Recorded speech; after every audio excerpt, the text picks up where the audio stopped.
자, 이제 갈라디아서 1장 6절입니다. 어떻게 보면 갈라디아서 1장 1절에서부터 5절까지는 사도 바울이 자기가 사도된 것은 어떤 사람으로 말미암은 것이 아니고, 그리고 사도 바울이 전하려고 하는 복음이 뭐냐? 바로 그 복음은 하나님의 은혜가 있어야 되고, 그 하나님의 은혜로 말미암아 평강이 주어지게 된다. 근데 이 일을 위해서는 누가 있어야 되냐? 사도가 있어야 된다라는 것이에요. 자, 근데 이제 6절서부터는 뭔가 그 사도 바울이 이 갈라디아 교회 교인들을 책망하는 이야기가 나옵니다. 이 사도 바울은 그야말로 갈라디아 교회에게 정말 은혜의 복음을 전했어요. 어떠한 노력에 의해서 구원받는 것도 아니고 어떤 공로에 의해서 구원받는 게 아니라 하나님의 은혜와 예수님이 십자가 위에 자신을 내어주심으로 인해서 너희가 구원받았다라는 것. 이건 전부 다 하나님의 은혜라는 것. 이 복음을 증거했어요. 이 은혜의 복음을 증거하기 위해선 사도 바울은 막 돌에 맞으면서 힘든 고생을 하면서 이 복음을 증거했습니다. 왜 그러면 사도 바울이 이렇게 은혜의 복음을 증거했나? 사도 바울도 참 자격 없는 사람이잖아요. 이 사도 바울이 되기 전에 사도 바울은 얼마나 주님을 핍박했습니까? 예수님을 믿는 사람들을 핍박했습니까? 어떻게 보면 주님 입장에서 보면, 예수 믿는 사람들 입장에서 보면 사도 바울은 죽어 마땅한 사람이에요. 근데 이 죽어 마땅한 사람에게 예수님이 짠 나타나서 사도 바울에게 사울아 너는 택한 나의 그릇이다 하고서 바울을 은혜로 불러주셨잖아요. 이 은혜를 체험했던 바울은 이 은혜가 너무나도 감사해서 가만히 있을 수가 없었다니까. 그래서 이 은혜의 복음을 이 갈라디아 지역의 이고니온, 뭐 루스트라, 더베, 안디옥 다니면서 막 주의 복음을 막 돌에 맞아가면서도 주의 복음을 증거했습니다. 또한 갈라디아 교인들은 어떻습니까? 사실 이스라엘 사람 입장에서 보면 이들도 이방인 아닙니까? 어떻게 보면 자격 없는 사람들이에요. 그런데 하나님은 사도 바울을 세워서 은혜로 사도 바울을 통해서 그곳에 복음이 증거되게 하고 그들을 복음을 받아들임으로 하나님의 자녀가 되는 권세를 주셨단 말이에요. 그런데 이렇게 예수 그리스도의 은혜 가운데 하나님의 갈라디아 사람들을 불렀는데 이들이 사도 바울의 복음을 받아들이자마자 얼마 시간도 안 지나서 이 다른 복음을 향하여 변절되기 시작을 했단 말이죠. 여기 보면 그리스도의 은혜로 너희를 부르신 이를 이같이 속히 떠났다라고 되어 있는데, 여기 보면 이같이 속히 떠났다라는 말은 무슨 말이냐? 얼마 시간도 지나지 않아서 정말 사도 바울이 얼마 전에 방금 전에 가서 주의 복음을 증거했는데 그때는 막 눈물 콧물 흘리며 은혜 받아가지고 막 감사해서 막 날뛰고 찬송하고 막 그랬는데 사도 바울이 딱 가자마자 얼마 지나지 않아서 마음이 샥 바뀌어버린 거예요. 변절되기 시작했다라는 거예요. 여기서 속히 떠났다라는 말은 원어적인 의미로는 변절되었다라는 거예요. 이 변절은 어떤 뜻이냐 하면 군사적으로 아군이었는데 어떤 적군으로 변절한다든지, 정치적으로 뭐 좌파였는데 우파였는데 이것을 입장을 딱 바꾼다든지, 또는 이 변절은 어떤 변절이냐? 가치관의 변화. 이전에는 그저 돈돈하던 사람이 이제는 복음을 증거하는 것을 최고의 가치로 바꾸는 것. 이런 것들이 일종의 변절이에요. 근데 지금 이 갈라디아 사람들은 좋은 쪽으로 변절된 게 아니라 처음엔 복음을 받아들이고 그렇게 감격하고 좋은 신앙이었는데 이상한 신앙으로 바뀌어지게 되었다라는 거야. 특별히 이같이 속히 떠나라는 말이 이 헬라어 문법적으로 보면 현재 시상인데요. 이게 이 뜻은 무슨 뜻이냐? 계속적으로 변절돼 가고 있는 상태에 처해 있다라는 얘기예요. 이 사도 바울이 복음을 증거했는데 그때는 좋은 신앙이었는데 사도 바울이 떠나자마자 점점 이상한 상태로 신앙이 변절되면서 그 상태로 계속 유지돼 가고 있다라는 거야. 도대체 왜 이런 신앙으로 이상한 신앙으로 변절되었나 라는 거예요. 우리 보통 사람들이 상식적으로 생각하는 게 있어요.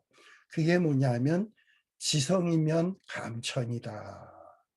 정한수 떠나고 비나이다. 비나이다. 새벽에 일찍 일어나서 깨끗한 물을 깨끗한 우물 10리 20리 가서 떠다가 그걸 갖다가 막 정성껏 빌어야 하늘이 감동한다라는 이런 말이 있잖아요. 그러다 보니까 우리가 무슨 구원을 얻거나 복을 받으려면 우리의 마음속 깊은 속에는 뭐냐면 내가 정성을 바쳐야 돼. 지성을 다해야 돼. 그래야 하늘이 감동해서 우리에게 은혜를 주는 거야. 이런 마음이 이렇게 잠재되어 있어요. 근데 지금 사도 바울이 갈라디아 교회 교인들에게 뭐라고 얘기하냐? 너희들이 구원받는 것은 너희들의 노력이나 공로가 아니고 예수 그리스도께서 자기 몸을 십자가에 내어주심으로 인해서 너희가 죄사함 받은 거야.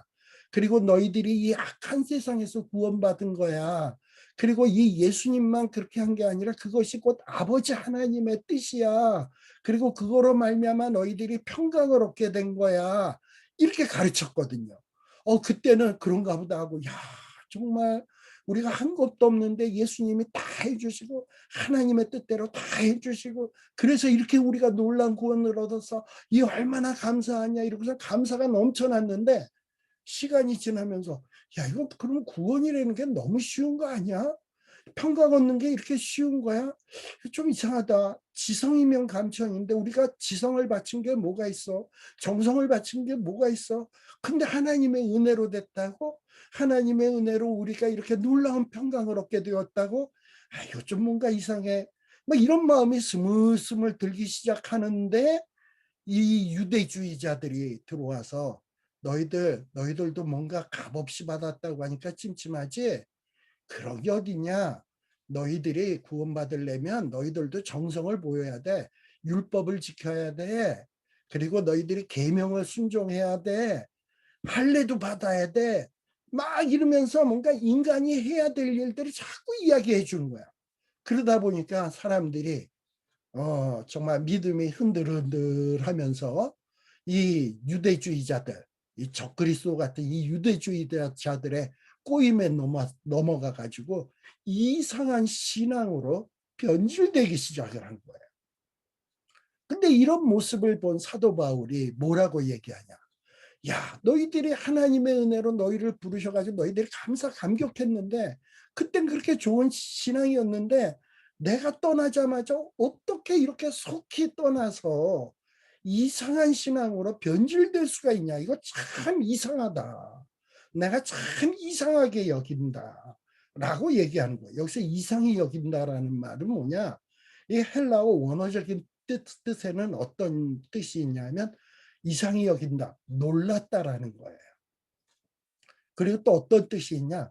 짜증난다라는 거예요. 너희들이 이렇게 좋은 신앙이었다가 나쁜 신앙, 이상한 신앙으로 변질된 것이 사도 바울에게 굉장히 짜증을 일으키고 있다는 거야. 놀랍고 짜증을 일으키고 있다는 거야.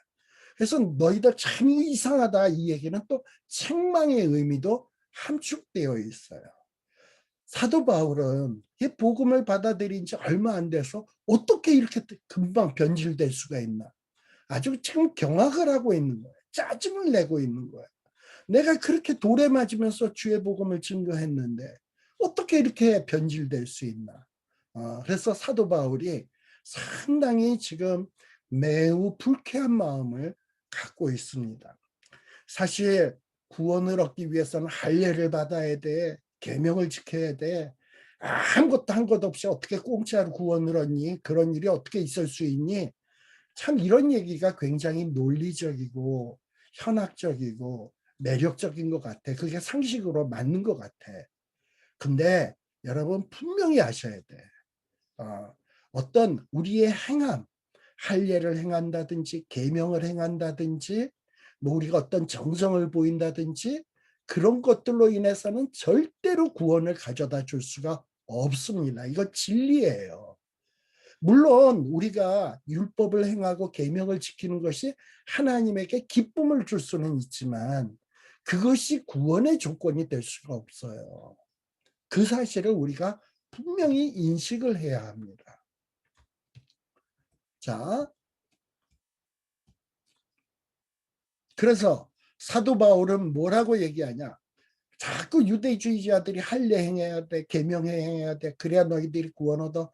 여기서 사도 바울이 전한 복음하고 다른 복음을 전하고 있거든요. 그래서 7절에 보면 야 갈라디아 교회 교인들아 다른 복음 없어. 어떤 사람들이 너희를 요란케 하여 이 그리스도의 복음을 변하게 하려고 한다. 여기 보면 다른 복음 할 때 이 다른이라는 말이 헤테론, 헬라어로 헤테론이라는 말이에요. 헤테로. 자, 근데 이 헤테론, 다른 복음이라는 건 뭐냐? 이제 이 다른, 뭐와 다른 거냐? 그리스도의 은혜인 참된 복음. 요것과 다른 복음은 뭐냐? 왜곡된 복음. 그래서 참된 복음과 왜곡된 복음 두 가지가 있는데 이 다른 복음은 뭐냐? 왜곡된 복음이라는 거예요. 네. 그래서 이 다른 복음은 없다. 6절에도 보면은 우리 아까 앞에 얘기했습니다만 여기 보면 다른 복음을 쫓는 것이 내가 이상히 여기노라. 어떻게 은혜의 복음을 받았던 너희가 이런 왜곡된 다른 복음을 쫓냐. 그래서 그리스도의 은혜의 복음, 왜곡된 복음 이렇게 둘로 나눴을 때의 다른 복음입니다.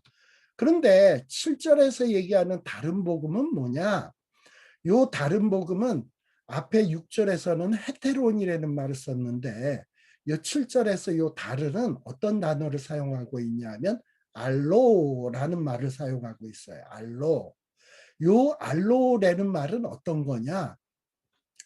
왜곡된 그러니까 진정한 복음이 있고 그 외에 왜곡된 복음들 잘못된 복음들이 이것도 잘못된 복음, 저것도 잘못된 복음, 저것도 잘못된 복음, 여러 복음들이 있잖아. 바로 그것을 얘기하는 거예요. 6절에서는 그리스도의 복음, 왜곡된 복음 둘을 비교한 거라면 7절에서는 참된 복음 그리고 잘못된 여러 왜곡된 복음들을 비교하고 있는. 그래서 다른이라는 말이 우리 한국말로는 똑같은데 헬라어로 보면 6절과 7절에서 사용된 헬라어가 다르다라는 거예요.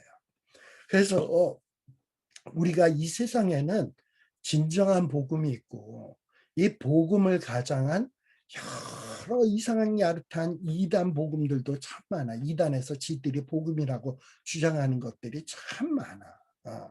그런데 성경은 분명히 얘기합니다. 어떤 여러 가지 좋은 이야기들이 다 있어도 그런 건 복음 아니다. 뭐가 진정한 복음이냐? 그리스도의 복음이 진정한 복음이지 아무리 그럴듯한 것이 있어도 그리스도의 복음 이외에는 절대 다른 복음들은 있을 수 없다라는 거예요. 사실 왜곡된 이단들이 증거하는 왜곡된 복음을 듣다 보면 그럴듯해요. 근데 이 왜곡된 복음을 듣다 보면 어떤 영향이 나타나느냐 하면 이 왜곡된 말씀들을 듣다 보면 뭔가 내 마음속에 하늘에서부터 내려오는 평화로다 하늘 위에서 내려하네 하는 이런 신령한 기쁨이 평강이 임하는 게 아니라 뭔가 다른 복음을 듣다 보면 내가 이렇게 그냥 달랑 믿음만으로 구원 얻을 수 있나? 내가 지금 뭔가 덜 하고 있는 거 아니야? 내게 뭔가 부족한 점이 있는 것 아니야? 어떻게 이렇게 쉽게 구원받을 수가 있어? 뭔가 말이 안 돼. 난 뭔가 부족한 것 같아. 이러면서 뭔가 마음에 불안감이 들려. 왜곡된 복음을 듣다 보면. 남들은 저렇게 열심히 하는데 나는 이거 해가지고 내가 구원받을 수 있나? 남들은 전 재산 팔아서 막 교회에다 헌금하고 이러는데 내가 그리스도만 달랑 믿는다고 구원 얻을 수 있어? 이건 말도 안 되지? 뭔가 자기는 뭔가 부족한 것 같고 불안하고 막 이상하게 불편한 마음이 든다. 그러면 여러분들이 한번 무슨 생각을 해야 되냐? 아, 저 복음은 잘못된 복음일 수 있다라는 생각을 할 필요가 있습니다. 여기에 보면 이렇게 어떤 사람들이 이 잘못된 왜곡된 복음을 증거하는 이유는 뭐냐? 뭐냐면 우리로 하여금 요란케 한다는 거야. 요란한다라는 게 뭐냐면 막 우리를 선동해 가지고 불안하게 만들고 그리고 불편하게 만드는 거예요. 그래서 야, 이건 내가 마음이 불편한데 이거 뭔가 다른 걸 해야지 해가지고 뭐냐면 그리스도의 복음을 변하게 만든다 말이죠. 바꾸게 만든다 이 말이죠. 이게 바로 이단들이 다른 복음을 증거하는 의도다. 이것을 분명하게 지금 사도 바울이 이야기하고 있는 거예요. 자, 그러면서 사도 바울은 뭐라고 얘기하냐? 우리가 누구겠습니까? 우리 처음에 갈라디아서 1장 1절에서부터 오게 보면 우리 형제들이 너희에게 문안한다고 그랬잖아요. 다시 말하면 사도 바울과 그 수리아 안디옥에 있는 사도 바울의 믿음의 형제들 또는 하늘에서 온 천사 또 우리가 너희에게 전한 복음 외에 다른 복음을 전하면 저주를 받을지어다 라고 말씀을 하고 있어요. 지금 갈라디아 교회에게 다른 복음을 증거하는 자들은 누구냐? 이 유대주의자들이에요. 근데 이 유대주의에서는 이 천사의 존재를 믿습니다. 그리고 이 유대주의자들은 이 천사가 하나님의 그 계시의 말씀을 전달해 주는 중보자라고 생각을 해요. 그래서 아마 갈라디아 교회 교인들에게 천사 사상도 교육을 했던 것 같습니다. 그러면서 우리가 천사에게서 음성을 들었는데 이 천사가 할례 받으라고 했다. 계명 지키라고 했다. 너희들 달랑 그리스도를 믿는 믿음만으로 구원 못 얻는 거야. 그리고 너희들 기도해봐. 막 천사가 너희들을 어루만지지 않니? 그 천사가 얘기한 거야. 막 이렇게 교육을 한 것 같아. 그러다 보니까 천사하면 사람들은 껍벅 죽잖아. 그래서 무슨 천사가 어루만지는 것 같고 막 이러면은 사람들은 그게 진짜 같단 말이죠. 제가 옛날에 여러분들에게 말씀드린 적이 있는지 모르겠습니다만 제가 그때가 90년도였던 것 같아요. 1990년도 그때에 제가 섬기던 교육 목사로 섬기던 교회에 이 마라나다 선교회의 영향을 받아가지고 우리 그 학생들이 굉장히 막 믿음이 흔들리고 있었어요. 막 예수님이 뭐 이제 곧 재림한다. 그래서 예수님을 맞이하기 위해서는 우리가 막 기도도 다 열심히 해야 되고 뭣도 다 해야 되고 열심히 복음 증거해야 되고 이래야 된다. 막 이랬던 아이들이 있어요. 근데 이 애들이 어느 날 통성으로 기도하는데 뭐라고 얘기를 하느냐 하면 우리 김철원 목사님 또 우리 나성제일교회의 담임 목사님이 예수님이 1992년도에 재림하는 것을 믿지 않는데 그 믿음을 주시옵소서 우리 다 같이 통성으로 기도합시다. 막 이따위로 기도를 하는 거야. 하도 기가 막혀가지고 제가 걔네들을 막 불 끄고 통성으로 기도할 때 불을 다 켰어요. 그 다음서부터 말씀을 펴놓고 계속 그들의 잘못된 신앙이 무엇이었나를 가르쳤는데 근데 걔네들이 왜 이렇게 이런 잘못된 신앙으로 빠져들었냐면 얘네들이 막 철회를 하다 보면 천사가 눈에 보인대. 천사들이 와서 자기를 꼭 껴안아 주는 게 눈에 보인대 느껴진대. 이러면서 얘네들이 이상한 말씀을 받아들이고 예수님 곧 재림 온다고 난리를 치고 완전히 비정상적인 신앙생활을 하는 거예요. 굉장히 무서운 일입니다. 이 사탄은요, 때로는 광명한 천사로 가장하기도 합니다. 광명한 천사로 가장을 해가지고 우리의 믿음을 흔들어 놔요. 광명한 천사로 나타나서 어떻게 믿음으로만 구원받니? 말도 안 돼. 네가 좀 재산을 팔아서 헌금도 좀 해야 되고, 네가 나가서 전도도 최소한 10명 이상, 20명 이상은 전도해야 되고, 네가 교회 봉사도 이만큼은 해야지 구원받지. 어떻게 그렇게 그냥 날로 먹으려 그래? 이러고서는 막 천사로 나타나기도 하고 훌륭한 교사로 나타나기도 하고 이러면서 뭔가 바울이 전한 복음과 다른 복음을 막 이야기를 한단 말이죠. 근데 사도 바울은 뭐라고 분명히 얘기하냐? 혹시 우리라 하더라도 또는 하늘로부터 온 천사라도 내가 너희에게 전한 복음 외에 내가 너희에게 전한 복음이 뭡니까? 우리가 구원받는 것은 예수님이 우리를 위해서 죄에서 죽으심으로 된 거예요. 그리고 그것은 하나님의 뜻으로 된 거예요. 내 뜻으로 된 것이 아니에요. 내 공로로 된 것도 아니에요. 바로 이렇게 하나님의 뜻과 예수님이 나를 위해서 대신 죽으심으로 우리가 구원을 얻는 거, 그걸 믿음으로 구원을 얻는 것이지, 어떤 다른 복음을 전하게 되면 뭐가 있다? 저주를 받을지어다 라는 거예요. 이 갈라디아 교회 안에 지금 갈라디아 교인들의 믿음을 흔드는 자들은 어디 무슨 뭐 불교 신자가 와서 갈라디아 교인들의 믿음을 흔들고 있는 거 아니에요. 바알신을 섬기는 자들이 와가지고 믿음을 흔드는 게 아니야. 뭐 예를 들면은 뭐 저기 누굽니까? 이 그리스 신화에 나오는 무슨 아폴로 신을 믿는 자들이 지금 갈라디아 교인들의 믿음을 흔드는 게 아니에요. 뭔가 이 하나님의 말씀을 열심히 사모하는 사람들이 그 말씀을 잘못 왜곡해가지고 그것을 지금 가지고 갈라디아 교인들을 지금 막 미혹해하고 있는 거예요. 그래서 이 복음을 변주하는 자들을 가만 보면 이 교회 밖에보다는 교회 안에서 이 복음을 변조시키는 자들이 참 많습니다. 특별히 열심 있는 자들에게서 이 복음을 변조하는 일들이 많이 발생되게 되는 것을 보게 돼요. 그래서 사도 바울은 이 위험성을 너무나도 잘 알고 있었어요. 그래서 사도 바울은 갈라디아 1장 9절에 보면 우리가 전에도 말했지만 내가 지금 또 다시 말한다. 그러니까 강조해서 말한다는 거죠. 만일 누구든지 어떤 누구든지 너희의 받은 것 외에 사도 바울이 전달해 준 것 외에 다른 복음을 전하면 저주를 받을지어다 라고 아주 무시무시한 이야기를 하고 있습니다.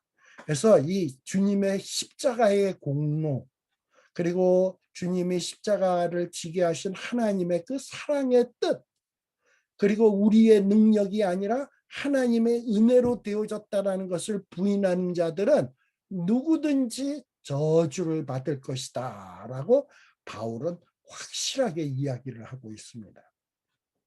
요 1장 9절의 끝부분에 저주를 받을지어다 라는 말이 헬라어로는 아나데마라는 말을 써요.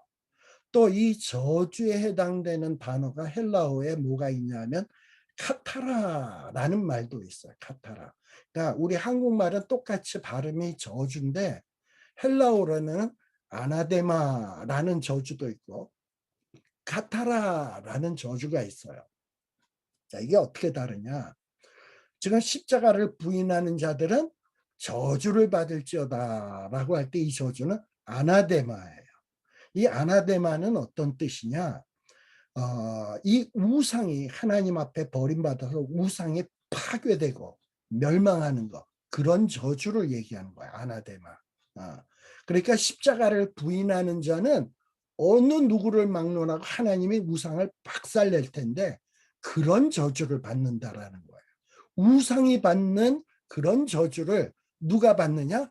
이 그리스도의 십자가의 복음을 부인하는 자가 이런 저주를 받는다는 거예요. 자, 근데 아까 저주라고 하는 이 단어가 헬라어로에는 카타라라는 말이 있어요. 이 카타라라는 말은 갈라디아서 3장 10절, 13절에 나와요. 근데 갈라디아서 3장 10절, 13절에 보면 여기에도 저주라는 말이 나오는데 이때 말하는 저주는 카타라라는 단어가 쓰여져요.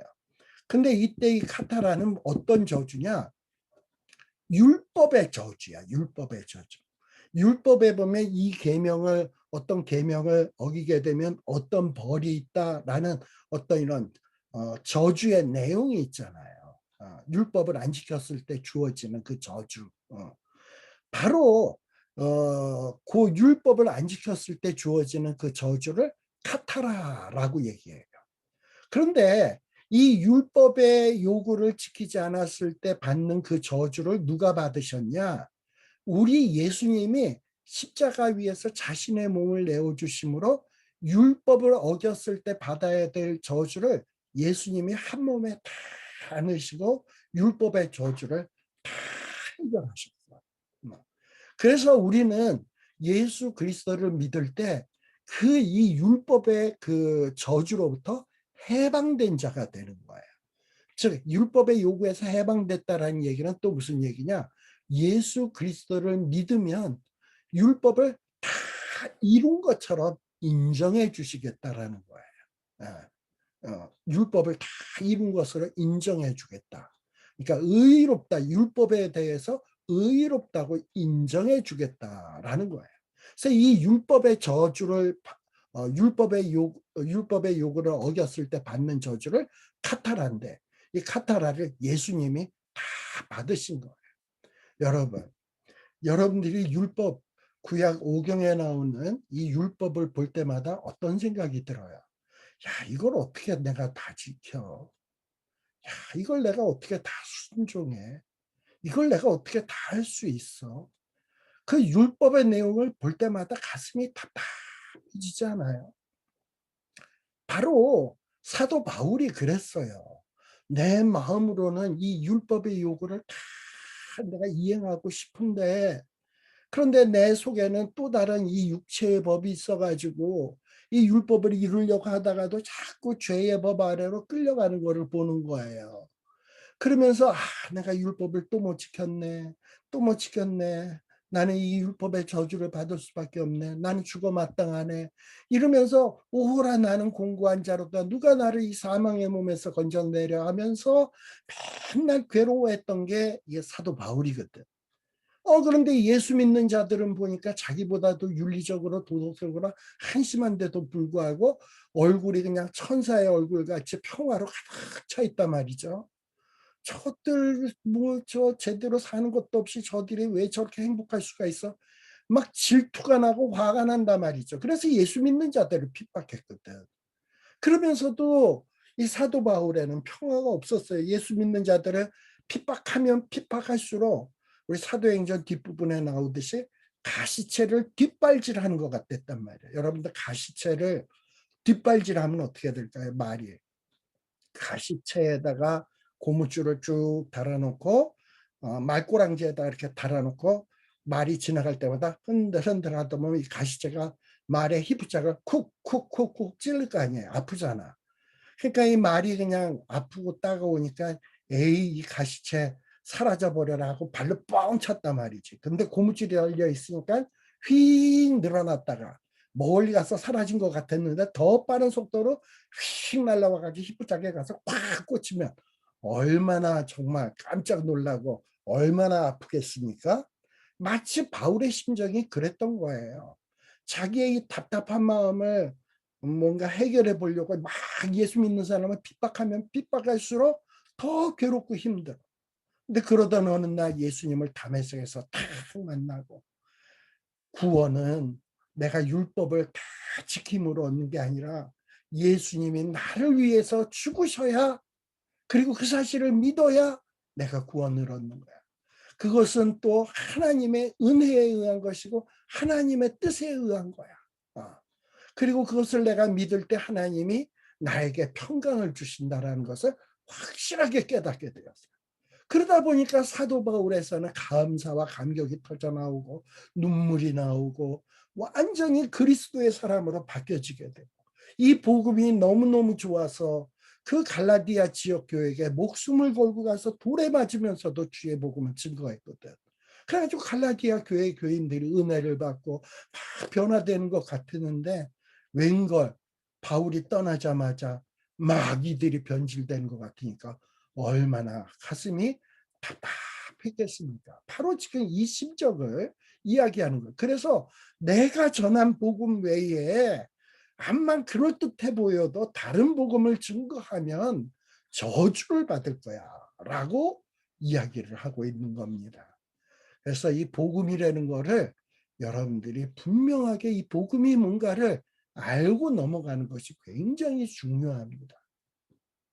갈라디아서 1장 10절에 보면 사도 바울은 또 이렇게 얘기합니다. 갈라디아 교인들에게 내가 사람들에게 좋게 하랴 하나님께 좋게 하랴 사람들에게 기쁨을 구하랴 내가 지금까지 사람의 기쁨을 구하는 것이었으면 그리스도의 종이 아니다라는 거예요. 지금까지 사도 바울은 이 갈라디아 교인들에게 책망을 하고 있었어요. 어떻게 너희들 내가 떠나자마자 이렇게 속이 변질될 수가 있냐. 참 이상하다. 짜증난다. 이러면서 갈라디아 교인들을 책망했어요.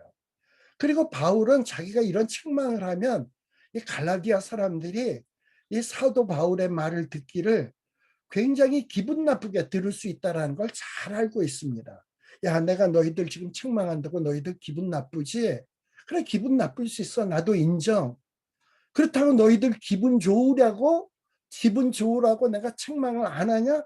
그럴 수 없다라는 거예요. 내가 이런 말 하면 너희들 기분 나쁠 수 있어.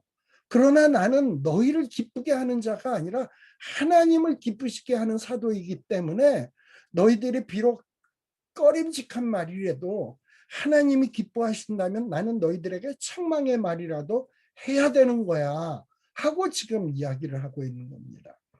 물론 사도 바울이 뭐 사람은 늘 배려 안 하고 하나님만 생각했던 것은 아닙니다.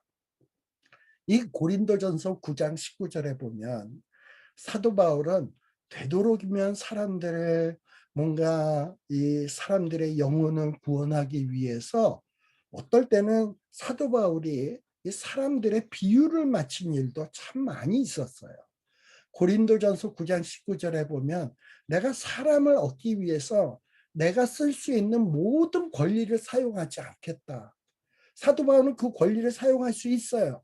근데 사람을 얻기 위해서라면 너희들의 마음을 얻기 위해서라면 내가 할 수 있는 이 권리도 뭐 먹는 것도 내가 마음대로 먹을 수도 있지만 내가 이 먹는 것으로 인해서 너희들이 실족하게 된다면 안 되니까 내가 이 먹을 수 있는 권한도 사용하지 않겠다. 이렇게까지 얘기하면서 사람들의 마음을 굉장히 배려했던 사람이 사도 바울입니다. 예. 그래서 뭔가 성도들을 화목케 하려고 많은 노력을 기울였던 사람들의 마음을 화목케 하려고 많은 노력을 기울였던 것이 사도 바울이에요. 그런데 사도 바울은 이 복음의 진리 문제, 이 복음의 진리 문제는 절대 타협하지 않았어. 이 복음의 진리 문제를 위해서라면 사람들이 설사 막 마음 아프고 마음에 상처를 입는다 할지라도 복음 진리를 사수하기 위해서라면 아주 단호하게 책망의 말도 하고 아픈 말도 하고 아주 단호한 자세를 취하였다 이 말입니다. 이게 사도 바울이에요. 사도 바울은 이 사람의 귀를 즐겁게 하고 사람을 만족시키는 행위 여기에 관심이 없었어요. 사도 바울의 관심은 하나님이 뭘 기뻐하실까? 하나님의 뜻이 무엇일까? 여기에 관심이 있었습니다. 사실 당시 사도 바울은 이 사도 바울을 대적하는 사도 바울의 사도권을 부정하는 자들에 의해서 사도 바울은 저 사람을 기쁘게 하는 자야 라는 비난을 받고 있었습니다. 왜 이렇게 사도 바울의 대적자들이 사도 바울을 사람을 기쁘게 하는 자다라고 비난을 했냐 하면 저 사도 바울은 저 연약한 이 신자들의 환심을 사려고 할례 안 받아도 돼. 계명 안 지켜도 돼. 믿음만 있으면 구원받아. 구원 그렇게 어려운 게 아니야. 그냥 너희들 너무 그렇게 힘들게 생각하지 마. 그래서 뭔가 구원 얻는 쉬운 길을 가르쳐서 환심을 얻으려고 한다. 원래는 할례도 지키고 계명도 지켜야 되는데 그거를 환심을 얻으려고 할례 안 지켜도 돼, 계명 안 지켜도 돼. 그래서 이 율법의 요구들을 포기하게 만드는 이런 비난을 받았다 이 말입니다. 근데 지금 사도 바울은 뭐라고 얘기하는 거냐? 나 지금 사람들의 환심을 얻기 위해서 할례, 계명 안 지켜도 돼. 이런 얘기하는 게 아니다. 그거 안 해도 그리스도를 믿는 믿음으로 구원 얻는 것이다. 이게 복음의 진리다. 이것이 하나님의 뜻이다. 이거를 지금 분명하게 선언을 하고 있는 겁니다. 그리고 나는 이제 그리스도의 종이다. 그리스도의 종이다. 이전에는 어떻게 보면 사도 바울은 율법의 종이었어요. 율법이 시키는 대로 하고 율법에 열심히 하고 율법에 죽고 사는 그런 사람이었는데 율법에서 딱 해방되고 나니까 누가 해방시켰어요? 그리스도가. 그 다음서부터는 그냥 그리스도에게 올인을 하는 거야. 그리스도의 종이다. 나는 이제 율법의 종 아니다. 난 예수님만 믿는다. 그래서 예수님에게 철저하게 복종을 하고 있는 거야. 그래서 이 그리스도로 말미암은 은혜의 복음을 무시한 다른 복음, 이 다른 복음을 증거하는 자에겐 저주가 있다. 여러분, 그리스도의 은혜의 복음이 아닌 다른 복음 안에는 그 안에도 사랑이 있고요, 헌신이 있고요, 봉사가 있고요, 충성이 있을 수도 있어요. 그러면서 이 다른 복음의 사람들은 믿음만 갖고 되는 거 아니야. 헌신해야 돼, 봉사해야 돼, 충성해야 돼, 사랑도 있어야 돼. 이런 게 있어야 구원받지 어떻게 믿음만 가지고 되냐. 어떻게 그리스도가 널 위해서 죽으셨다는 사실을 믿는 것으로 되느냐. 말도 안 돼. 그런데 이런 복음은 다른 복음이에요. 어떨 때는 이 사랑과 헌신과 봉사와 충성까지도 이 잘못된 복음일 수가 있어. 이 사랑, 헌신, 봉사, 충성이 올바른 복음이 되려면 그리스도의 복음을 전제로 할 때 온전한 복음이 될 수 있는 겁니다. 지금 무슨 얘기냐? 그리스도의 복음으로 인해서 감격한 사람이 그 감격에 겨워서 사랑하고 그 감격에 겨워서 헌신하는 것이지 헌신과 사랑이 구원의 조건이 되는 게 아니라는 거예요. 구원받은 은혜에 감사해서 그냥 자연스럽게 나오는 헌신, 자연스럽게 나오는 열매로서 등장하는 봉사, 충성인 것이지 봉사, 충성이 결코 구원의 조건이 될 수는 없어요. 구원의 조건은 오직 그리스도뿐이다. 라는 사실이 이게 참된 진리의 복음이다라는 것을 지금 사도 바울이 피를 토하는 심정으로 증거하고 있는 것이다 라는 것을 기억하셔야 됩니다.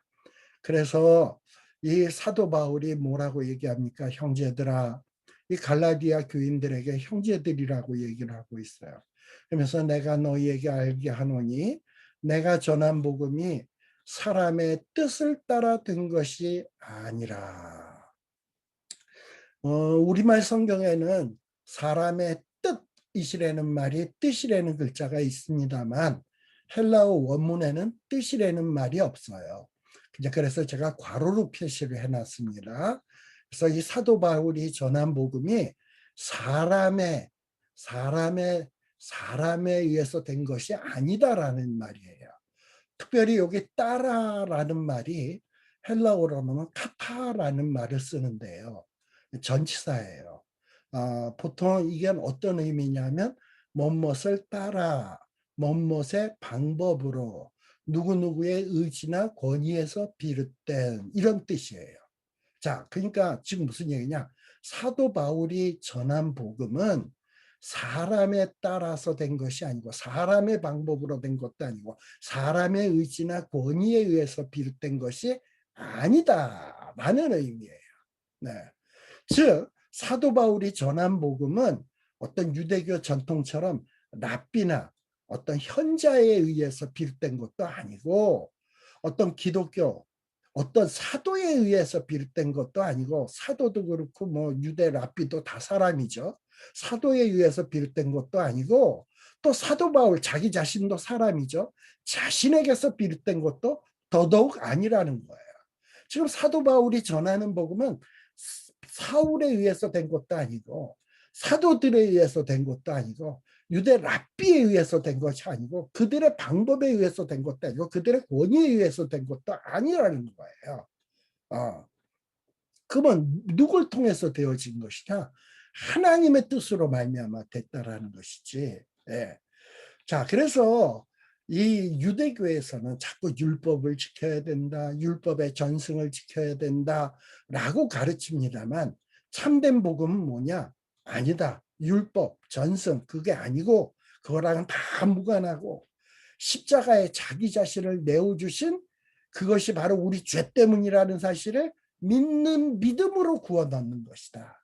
그걸로 인해서 우리가 하나님의 자녀가 되는 것이다. 이게 참된 복음이에요. 그래서 사도 바울은 오로지 그의 관심의 초점이 어디냐? 난 그리스도의 종이다. 예수님에게 온통 초점을 맞추고 있습니다. 그래서 갈라디아서 3장 1절에서도 뭐라고 얘기하냐? 야, 어리석도다 갈라디아 사람들아. 왜 너희들은 할례를 행해야 된다? 할례를 행해야 구원받는다고 생각하냐? 왜 율법을 행해야 구원받는다고 생각하냐? 예수 그리스도가 너희들의 그 죄의 문제를 해결하기 위해서 자신을 십자가에 내어주셔서 율법의 저주들을 다 해결한 것이 너희 눈앞에 밝게 보이는데 누가 감히 너희를 꾀더냐? 라고 이러면서 탄식하면서 지금 말씀을 증거하고 있는 겁니다. 이 바울이 증거하고자 하는 이 내용을 우리들이 분명하게 알아야 된다. 그러면서 지금 내가 이렇게 얘기하는 것은 아까 사람에게서 사람에 따라서 된 것도 아니고 이건 배운 것도 아니고 오직 예수 그리스도의 계시로 말미암은 것이다. 뭐 바울이 스스로 머리를 짜내서 된 것도 아니고 어떤 뭐 베드로나 뭐 요한이나 야고보에게 배운 것도 아니고 어떤 랍비에 의해서 배운 것도 아니고 이건 난 누구로 말미암은 것이다? 예수 그리스도의 계시로 말미암아 된 것이다 라고 얘기하고 있어요. 여기 예수 그리스도의 계시라는 게 뭐냐? 예수님이 계시했다라는 뜻이 아니고요. 이 예수 그리스도의는 소유격이죠. 근데 헬라어에는 어떤 소유격이 있냐면 목적격적 소유격이라는 게 있어. 즉 예수 그리스도가 주어고 계시하다가 동사고 그래서 예수 그리스도가 계시한 것 이런 뜻이 아니고 예수 그리스도를 계시한 것, 계시의 내용이 뭐다? 그리스도라는 거예요. 그래서 뭐로 말미암은 거냐? 예수 그리스도를 계시한 그 계시로 말미암은 것이다. 그럼 예수 그리스도를 계시한 것이 뭐냐? 우리가 죄 사함 받고 구원 얻는 것은 뭘 믿음으로? 그리스도께서 우리 죄를 위하여 자기 몸을 내어 주신 것을 믿는 것. 그 계시의 내용을 믿는 것이 이게 참된 복음이라는 거예요. 자, 그러면 이런 사실을 계시해 주신 분은 누구냐? 하나님 아버지라는 얘기예요. 하나님의 뜻으로 말미암아 예수 그리스도께서 자신을 십자가에 내어 주셨다. 이게 계시의 내용 아닙니까? 이것을 믿는 자가 구원을 얻는 거야. 근데 이걸 믿는 자는 하나님의 은혜로 되어지는 그 결과는 평강이라는 거예요. 자, 그래서 이런 복음을 사도 바울이 갈라디아 교인들에게 증거했습니다. 그래서 사도 바울이 복음을 증거했다는 것은 뭐냐? 바로 너희 죄를 위해서 예수님이 십자가에 자기 몸을 내어주셨어. 그건 하나님의 뜻이야. 그것은 하나님의 은혜고 그 결과는 하나님이 너희에게 주시는 평강이야. 평강은 율법으로 할례로 얻는 것이 아니라 바로 이 계시의 내용을 믿을 때 되어지는 것이야. 이걸 전했다라는 얘기입니다. 자, 그런데 자, 13절. 자, 사도 바울이 이제 뭐라고 얘기하냐? 그러면서 사도 바울은 아직 이 갈라디아 교인들이 좀 뭔가 이런 사도 바울의 얘기를 100% 이해 못하는 것 같으니까 부연해서 설명을 합니다. 자기 경험을 들어서 13절에 보면 사도 바울이 뭐라고 얘기하냐? 내가 이전에 유대교회에 있을 때에 행한 일을 너희가 들었지 하고 얘기하고 있는 거예요. 여기 행한 일이란 뭐냐? 행한 일. 어떤 처신, 행동, 생활 방식이라는 거예요. 사도 바울이 유대교에 소속되어 있을 때 했던 생활 방식, 행동, 처신 이런 것들을 아마 다 말해주었던 것 같아요. 우리가 알다시피 사도 바울은 어떤 사람입니까?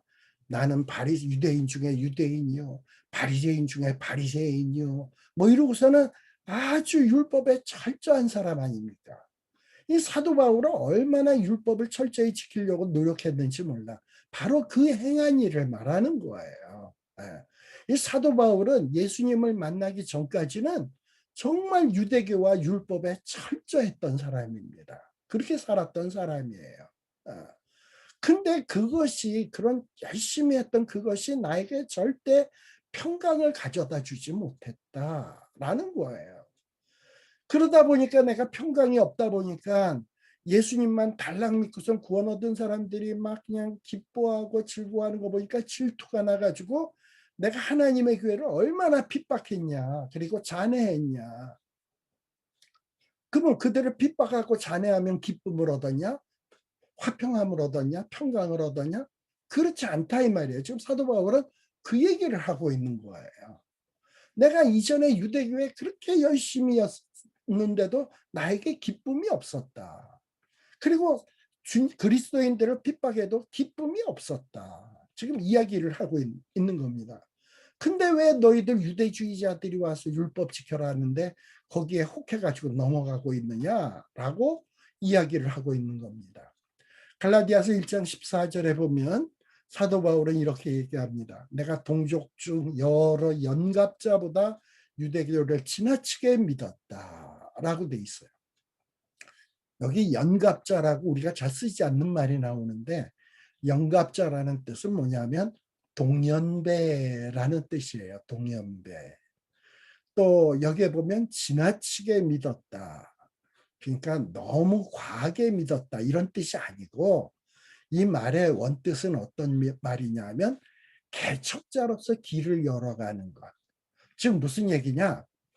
이 사도 바울이 유대교에 열심히 있었던 것이 어느 거냐? 자기 어떤 동료들보다 열심히 있었고, 이 어떤 동료들보다 이 유대교의 개척자로서 막 그 신앙의 길을 열어가는 이런 어떤 개척자적인 유대주의자였다라고 지금 바울이 자기 자신을 이야기하고 있는 겁니다. 그리고 조상들의 유전에 대해서 나는 더욱 열심히 있었다라고 얘기를 하는데, 이 유전이라는 건 뭐 석유가 나오는 거 유전이 아니고, 이 유전이라는 말은 헬라어로 파라도세온이라는 말을 쓰는데요. 이건 뭐냐면 어떤 사람에게서 다른 사람에게서 전해 내려오는 전통, 전승 이런 거예요. 이스라엘 백성들에게 있어서 율법이라는 게 있죠. 이 율법이 뭐냐? 토라라고 얘기해요. 토라. 히브리어로 토라라고 얘기하고, 그리고 그 율법의 가르침을 설명해 놓은 것들 있잖아요. 이 율법을 더 잘 지키려면 이것도 해야 돼, 저것도 해야 돼. 이렇게 한 것이 뭐냐면 할라카예요. 그래서 이 할라카는 뭐냐면 이 율법을 어떻게 하면 더 잘 행할 수 있을까 하는 가르침을 준 거예요. 그래서 원래 할라크라는 말은 걷다라는 말인데, 사람들이 걸어가야 할 길이라는 뜻이 할라카야. 이 율법에 준해서 사람이 걸어가야 할 길, 할라카. 근데 이 할라카를 보통 우리말로는 뭐라고 번역을 하냐? 유전이라고 얘기를 하는 거예요. 그러니까 사도 바울은 율법에도 열심이었고, 어떻게 하면 율법을 더 잘 지킬 수 있는가 하는 이런 가르침의 모음집이 있었는데, 거기에도 더욱더 열심이었다. 근데 이렇게 더욱더 어떤 동년배보다도 더욱더 열심이고 개척자로서 막 그냥 그 유대주의 신앙을 막 발전시켜 나가는 그런 사람이었는데 전혀 바울에게 그것이 평화나 기쁨을 가져다 주지 못했다 이 말입니다. 자, 바울이 이렇다면 암만 지금 이 갈라디아 교회를 미혹해 하는 유대주의자들이 있다고 칩시다. 그 유대주의자들이 사도 바울이 예수를 믿기 전에 그 유대교에 열심히 있었던 것만큼 이 갈라디아를 미혹해 하는 유대주의자들이 사도 바울보다 더 훌륭했을까요? 더 신앙이 좋았을까요? 더 열심히였을까요? 더 율법에 열심히 지키는 자였을까요? 절대 그럴 수 없었을 거예요. 아마 율법 지키는 일에 있어서는 사도 바울을 따라갈 사람이 없습니다. 어떤 유대인들도. 근데 이렇게 최고로 율법을 열심히 지키는 자가 그것을 통해서 평화를 맛보지 못하고 평강을 맛보지 못한다면, 우리가 아무리 율법에 대해서 발버둥을 치고 열심히 하려고 한다고 해서 그것이 우리에게 평화나 기쁨을 가져다 줄까요? 절대 가져다 주지 못해. 우리에게 기쁨을 가져다 주신 것은 내 죄를 위하여 예수 그리스도께서 대신 자신을 십자가에 내어주심으로 내가 해방되었다. 이것이 하나님의 뜻이다. 이것이 우리에게 진정한 기쁨을 가져다 주는 것이지, 내가 하나님 앞에 정성을 보이면 하나님이 구원을 줄 거야, 그래서 내가 막 정성을 보였어, 이제 구원받겠지 해서 기쁨을 얻을 수 있느냐? 절대 없습니다. 그건 복음 아닙니다. 이런 어떤 잘못된 가르침을 가르치는 이런 기독교 안에 이단 중에 하나가 누구냐면 구원파 같은 사람이에요.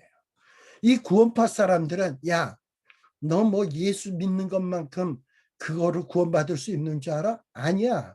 너 구원받으려면 회개도 1단계 회개, 2단계 회개, 3단계 회개가 있고, 그 회개를 통해서 받는 세례도 1단계 세례가 있고, 그 다음에 2단계 성령 세례가 있는데 이걸 받아야 돼. 그 받은 증표가 뭐냐?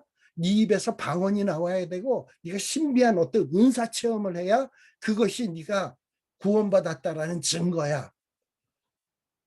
이러면서 가르치는 거야. 그러면서 예수 그리스도에서 날 위해서 죽으셨다, 자기 몸을 내어주셨다, 그것을 믿는 그 믿음의 이상의 것을 자꾸 부과시킴으로 인해서 사람들의 마음을 막 불안하게 만들고, 나는 방언 못하는데, 난 신비한 은사 체험 못했는데, 그럼 나는 구원 못 받은 거 아닌가, 그래 맞아, 저들이 시키는 대로 해야 되겠네, 줄줄줄줄줄 그들이 시키는 대로 해가지고 그들의 노예가 돼간단 말이에요.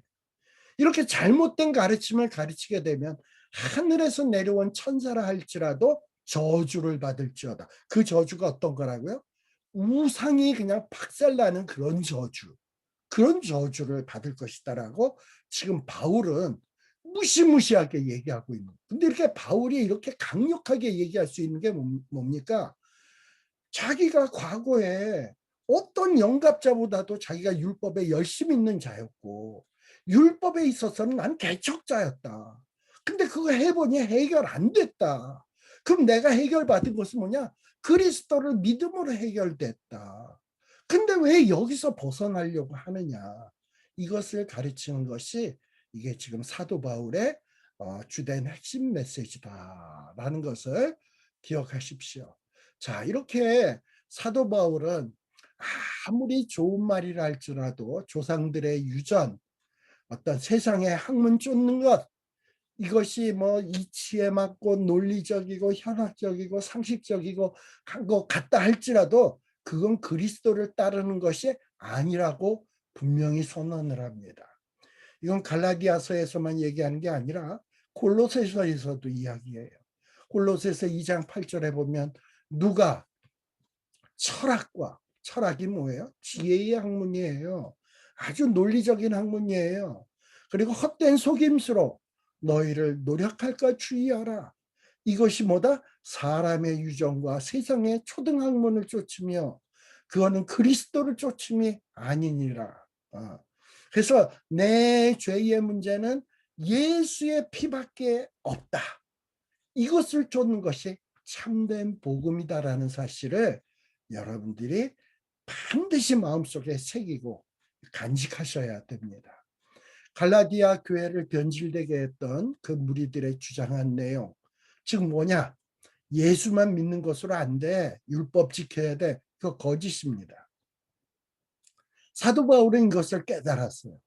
그리고 예수님을 만났을 때 아주 미련 없이 자기가 그동안에 그렇게 동년배보다도 열심히 했던 유대교의 가르침, 이런 모든 것들, 그리고 세상 학문들을 다 뭘로 여겼다? 배설물로 여기고 버렸다라고 얘기해요. 빌립보서 3장 8절에 보면 또한 모든 것을 해로 여기면 내 주 그리스도 예수를 아는 지식이 가장 고상함을 인하니라.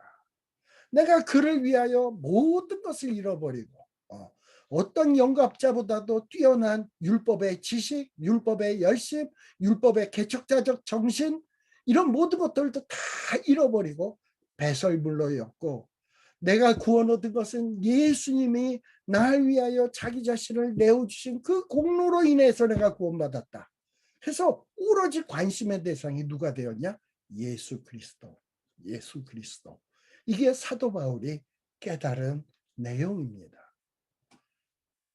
자, 그래서 오늘은 여기 갈라디아서 1장 14절까지 살핀 것으로 하고, 15절서부터는 우리 또 이제 또 새로운 또 이야기가 전개되기 시작하니까 곧 또 다음 주일에 살피도록 하겠습니다. 예상보다 한 10분 일찍 끝납니다. 여러분도 꼭 명심하셔야 될 것은, 우리 그 옛날에 그 최권능 목사님이라고 있었어요. 저는 그분이 그 전도하는 내용을 참 무식하다고 생각을 했어요. 여러분도 최권능 목사님이 전도했던 내용이 뭔지 아세요? 예수 천당, 불신 지역. 그래서 예수 천당, 불신 지역. 참 어떻게 보면 굉장히 심플한 얘기예요. 그리고 어떻게 보면 되게 무식한 내용이에요. 예수 천당. 아니, 불신 지역. 예수님을 안 믿으면 지역. 아니, 세상에 그렇게 무식한 게 어디 있어. 우리가 천국에 가려면 그만한 자격이 있어야지. 그만한 공로를 쌓은 게 있어야지. 달랑 예수 믿는다고, 예수님이 우리 죄를 위해서 자기 몸을 십자가에 내어주셨다, 그래서 내 죄의 문제를 해결해 주셨다, 그것을 믿는 믿음으로 내가 구원을 받는다, 그리고 그런 믿는 믿음은 하나님의 은혜로 된 것이다, 하나님의 뜻으로 말미암은 것이다, 그리고 나는 값없이 어떤 공로나 내 노력 없이 이렇게 구원을 얻게 되었다? 어떻게 그게 말이 돼? 어떻게 그렇게 무식한 게 있을 수 있어? 그렇게 생각했거든요. 그리고 최권능 목사님의 그 전도를 무식한 거라고 생각을 했었거든. 근데요, 그 최권능 목사님이 증거하신 그 복음의 메시지가 바로 바울의 메시지예요. 바울의 메시지가 바로 최권능 목사님의 메시지고, 그게 참된 복음의 진리의 복음이에요. 그 외에 어떤 다른 복음, 내 공로, 내 노력, 내 열심, 내 봉사, 내 사랑, 그 어떤 것에 의해서 그것이 구원의 조건으로 가르쳐지는 것이 있다면 그것은 잘못된 복음이다. 그것을 가르치는 자는 그야말로 우상이 박살날 때 받는 저주를 받게 된다. 나는 이런 단순 무식한 이 이야기, 이 사도 바울의 이 주장, 이거를 굳게 믿으시고 어떤 이단 가르침에도 흔들리지 않는 여러분들이 되시길 바랍니다. 아마도 제가 이렇게 얘기를 하게 되면, 야, 이거 뭐 구원이 그렇게 쉬워? 맞아요. 그 대신에 구원이 그렇게 쉬워 하는 그런 마음이 생겨나면서 어떤 마음이 들어야 되냐면, 그렇다면 내가 아무것도 한 것도 없이 이렇게 예수님이 날 위해서 죽으셨단 말이야.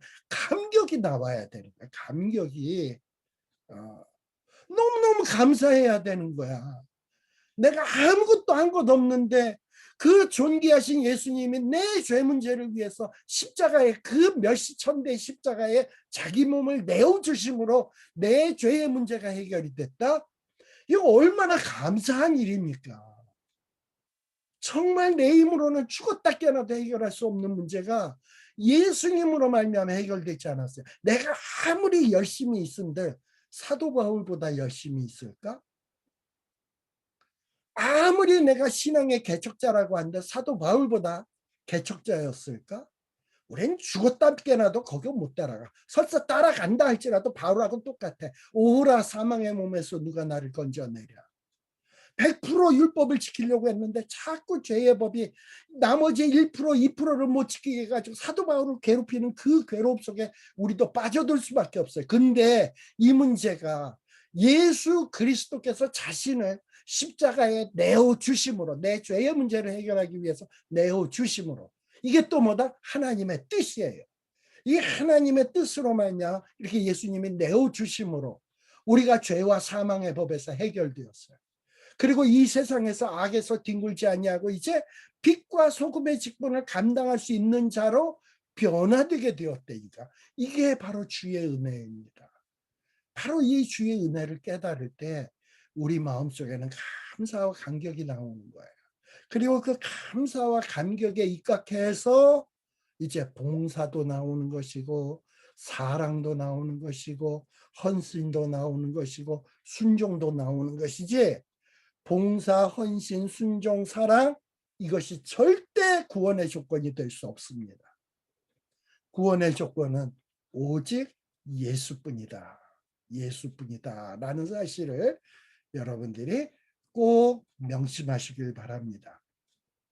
바로 갈라디아서 1장 15절에서 얘기하는 게 이거야. 어머니의 태로부터 나를 택정하셨다. 은혜로 나를 부르시니가. 사도 바울은 유대인 중에 유대인으로 태어났어요. 바리새인 중에 바리새인으로서 자라게 했어요. 왜 하나님께서 사도 바울을 어머니 뱃속에 있을 때부터 유대인으로 태어나게 했을까? 또 바리새인 가문에서 태어나게 했을까? 여러분들, 바리새라는 말이 구별하다라는 뜻이에요. 특별히 구별된 집안에서 바리새인으로서 자라게 했어요. 세상 사람하고. 그리고 열심히 율법에 열심히 있는 자로 자라도록 그렇게 하나님이 그 가정에서 태어나게 하고, 태어나자마자 그렇게 자라게 하셨어요. 왜? 율법으로 안 된다라는 거, 율법으로 아무리 용을 써도 안 된다라는 거를 확신 있게 얘기하려면 사도 바울이 유대인 중에 유대인이어야 되고 바리새인 중에 바리새인이어야 되고 그런 삶을 살아봤어야 되고 그런 삶을 살았더니 아무런 기쁨이 없었다라는 걸 체험해야 되거든.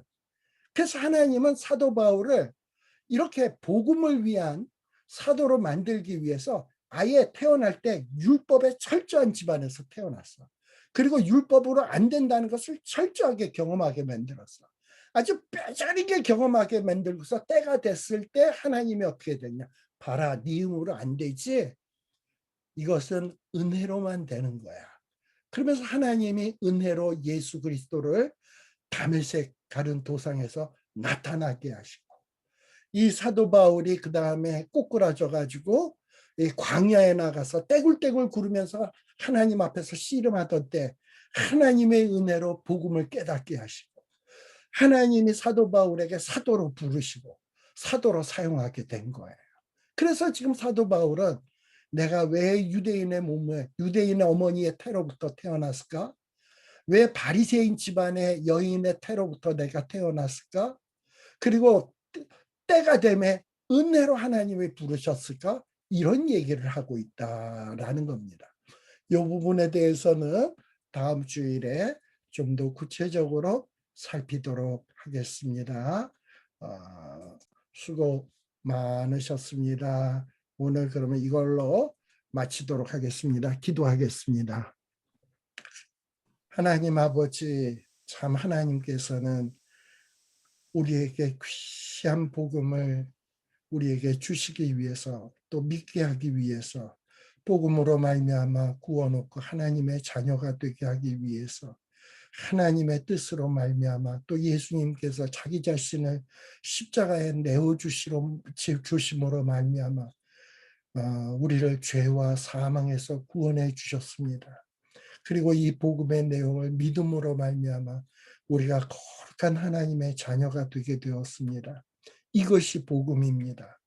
하나님 아버지, 이 복음을 열심히 증거하는 자들이 되게 하여 주시고 이 복음의 말씀을 파수하는 우리들이 되게 하여 주시옵소서. 오늘날 이 세상의 악한 마귀는 오는 사자와 같이 삼킬 자를 두루 살피며 다니는 가운데 있습니다. 그럴듯한 논리적인 가르침으로, 현학적인 가르침으로, 또 이상한 미혹해하는 이런 사설, 또 괴계로 믿는 자들을 넘어뜨리려고 혈안이 되어 있습니다. 이럴 때 정말 저희들이 말씀으로 잘 무장하게 하여 주시고 주님의 양떼들을 잘 지키는 귀한 주의 종들이 다 되게 하여 주시옵소서. 감사드리오며 예수님 이름으로 기도드리옵나이다. 아멘. 마치겠습니다. 수고하셨습니다. 감사합니다. 감사합니다. 수고하셨습니다. 네, 마치겠습니다.